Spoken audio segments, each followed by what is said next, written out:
So hypothesis testing, that's what we do before we actually start calculating, because it is important for the interpretation of our data. So you basically have three choices. You either formulate a non-directional hypothesis, or you form a directional hypothesis, a one-tail test to the left or one-tail test to the right. Note that the null hypothesis is always the same. It's always, there's no difference, right? No matter if you have a directional or non-directional. The null is there's no difference. If you have a non-directional, you're essentially saying, I don't know if there's gonna be a difference, and I don't know which way it's gonna go. So the null is there'll be no difference. The H1 is there will be a difference, but I don't know which side. So you note we're testing both ends of the tail, right? So the H null will be there is no difference. So there's 0 in the middle. There's some wiggle room around it. Sometimes we have negative values, sometimes we have positive values. But as long as we are in this zone here, we do not reject the null. And then if we do have a directional hypothesis, we say that actually one group is bigger than the other. So thus we look at the left side, or we look at the right side of the distribution.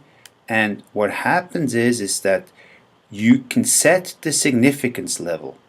You can set it at 5%, 1%, or 0.1%, right? But if this example here we are using 5%, so we're looking at both sides in the non-directional test, 2.5 on each side.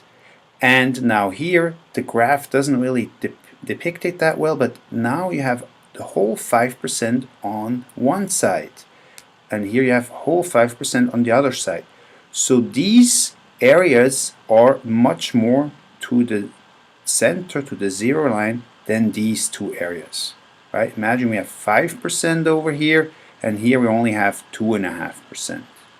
So this is statistics rewarding you for having a hypothesis.